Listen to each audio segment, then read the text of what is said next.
Негизги максат ошого ээ болуш. Азыр чек арачыларын алып чыгып тургузуп алган Залалмайда. 72 гектар жер талаш.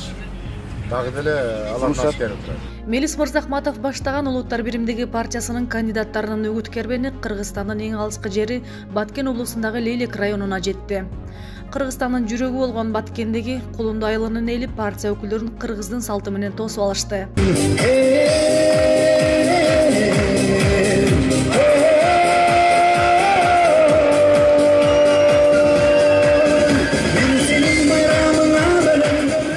Чек арага чеп болуп турчу Баткендин гана эмес, кыргыз элинин сыймыктуу уулу Саитжан Эратов адегенде эле жергиликтүүлөрдүн көкөйүнө тийген чек ара маселеси тууралуу кеп козгоду. Ардактуу Иска атап өскөн Лейлек жеринен Кыргыз Республикасы башталат.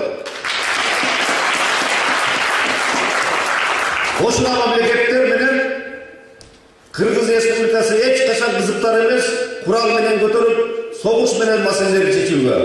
Чек ара маселеси автомат Калашниковдун курал менен чечилбеш керек. Чек ара маселеси достук менен, биримдик ынтымак менен, элдик дипломатия менен чечилиш керек. Биздин партиянын программасында биринчи пункт болуп улуттук коопсуздук коюлду. Ал аябай туура багыт. Улуттук коопсуздуктун ичинде чек ара коопсуздугу, чек ара маселелери коюлду. Ошондуктан мен ойлоймун, бул аябай туура жөнөдү, аябай туура багыт. Чек ара тынч, эл тынч. Чек ара көйгөйүнүн жолго түшүшү баткендиктердин башкы мүдөөсү. Бул маселе талапкерлерге да кабыргасынан коюлуп. Партия төрагасы Мелис Мырзахматов коопсуздуктун бир нече факторлорун санап, эң башкысы чек арада жашаган элге шарт түзүп берүү зарыл деди. Биз чек ара коопсуздук дегендери тикензим менен танканы ойлойбуз. Коопсуздуктун көп элементтери бар. Ошонун бири жанагы танка менен тикензим. Дагы бир негизги факторлордун бири ошол чек арада жашаган элдин турмуш тиричилигин оңдоо. Жанагы аксакал айткандай духун көтөрүү. Ошол жерге баардык шартты түзүп, байманасын арттыруу. Ошондо гана ар бир тургун колуна курал алып, өзүнүн жерин, элин, үйүн, үй бүлөсүн коргогонго кандай гана душман болсо тике тура алат. Караңыздарчы, свет жок, суу жок, пособие аз, сулуу жер дээрлик жок, жайык алыста, асфальт жок. Асфальт жок. Түзүлгөн бир социалдык объект жок. Качан гана тополон болгондо 30-40 үй сала коебуз. Ошол менен бүттү унутабыз кийинки тополонго чейин. Ошол жаңы салынып берилип аткан үйлөрдүн күлүштөрүн алып, кулпулап коюп туруп, башка жака көчүп кетип атышат. Мына араңдар деле азаматтар ушул жерди таштап кеткенге даян. Кетип жатышат. Жылдан жылга чек арада жашаган калктын арасы суюлуп кетип атат. Аларды ордун жанагы ползучий миграция деп тигилер ээлеп атат. Биз чек арада тикензим тартарган муну танка коюу менен бирге биринчи кезектеги чек ара аймагындагы элдин, калктын турмуш тиричилигин ел өзү коргой турган акыбалга, деңгээлге көтөрүшүбүз керек. Улуттар биримдиги партиясынын катарынан депутаттыкка аттанып жаткан Баткендин кулуну Курбанбай Искандаров кошуна мамлекеттер өздөрү кол койгон документти кабыл албай жатышат деген оюн ортого салды. Жана жогоруда айтылган партиялык комиссиялардын биринин дагы юридикалык күчү жок болуп чыкты. Себеби ошо 24-жылкы, 36-жылкы комиссиялардын талаптарын бир аткарылган эмес. Бир гана документ болду, бул кошмо мамлекеттерде ошо Казакстанда, Өзбекстан, Тажикстан, Кыргызстандын өзүнчө мамлекет болуп туруп кабыл алган келишим бар. Ошо келишимге бардык президенттер қол қойып, жогорку кеңештери ратификацияны өткөрүп, ООН'ун каталган бир гана документ калды. Ушул документти биздин кошуналар азыр кабыл албай атат. Биз ал жетпей, өздөрүнүн кол койгон президенттердин кол койгон документтерин өздөрү кабыл албай атат. Кулунду айылынан чоң саясатка аттанган Тургунбай Алдакулов сөзүмдү ишим менен далилдейм деп жердештеринин айыл элинин алдында сөз берди. 2010-жылы болгон окуяны билесиздер. Өлкөнүн тагдыры кылычтын мизине туруп калган. Ошондой учурда өлкөбүздүн эң чоң экинчи шаар болгон Ош шаарында чоң кырсык болду. Чоң аламат болду. Ал аламаттын максаты жалпы Кыргызстан эмес, Борбордук Азияга пландалган болчу.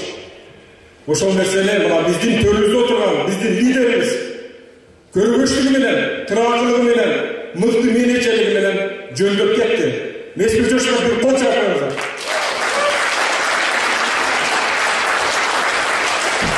Саясатка мына ушундай сөзү менен иши келген жаратман лидер менен чыгуу мен үчүн чоң сыймык. Мен ишенимдүү түрдө айта алам. Кудайым буйруп, сиздер колдоп парламентке барып калсак, биздин урааныбыз, менин урааным сөзүмдү ишим менен далилдейм. Сөзүмдү ишим менен актап берем.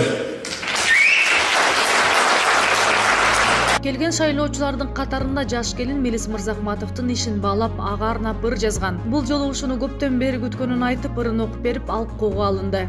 Мелис Мырзахматовага, сиз да кичинекей кезиңерде ушунчалык согуш болгон маалда, урушта согуш болгон маалда ушунча кызматыңызды көрсөткөнсүз. Ошол кызматыңызды мен эске алып, сизге да арнаган ырым бар. Анда эмесе кабыл алып койсоңуз.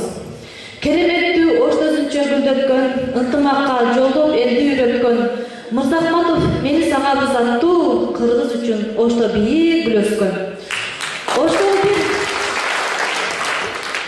Оштогу бир тополоң бир согуштан кыйын болгон ошондо ар бир конушта бириктирип эки улутту Мелис агам себеп болгон элинде тынч болушка. Лидер Мелис Мырзахматов Улуттар биримдиги партиясы биринчи жолу жогорку кеңештин шайлоосуна катышып жатканын айтып, эскилерге алданбоого чакырды. Программа дешет анча-мынчасын айтып силердин кулагыңарга кызыкышат. Негизинен эле ушул бүгүн парламенттик шайлоого катышып аткан партиялардын программалары окшош. Кичинерээк копиядан өткөрүү эле алгандай. Себеби силерди алар 30 жылдан бери келе берип, алдай берип, силер алдана берип, эми бул сапарда дагы барып бир шиrin сүйлөсөк алданып калар деген үмүт менен келип отурат.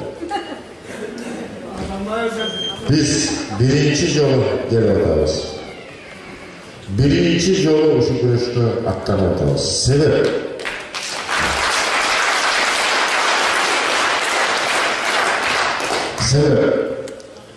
мына келе Тоғо дагыласында шунчалык адам бийликке төйгөнү, шунчалык адам байлыкка төйгөнү. 30 жылдан бери ушул элди алдап, элге камыс алып келишет. Эгер карып калган болсо, баласын, күйөө баласын, небересин кошуп атышат азыр. Карыйлыктары жылда партиядан партия алмаштырып, силердин көзүңөрдү боеп келип атат.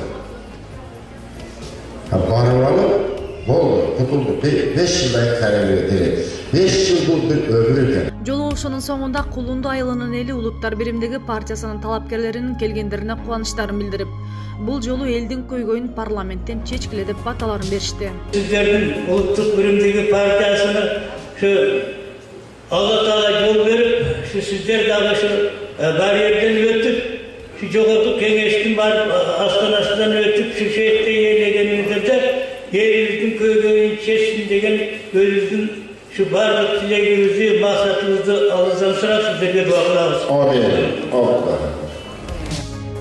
Жаратман лидер, Жаратман партия, менин тандоом, Улуттар биримдиги партиясы, номер 17.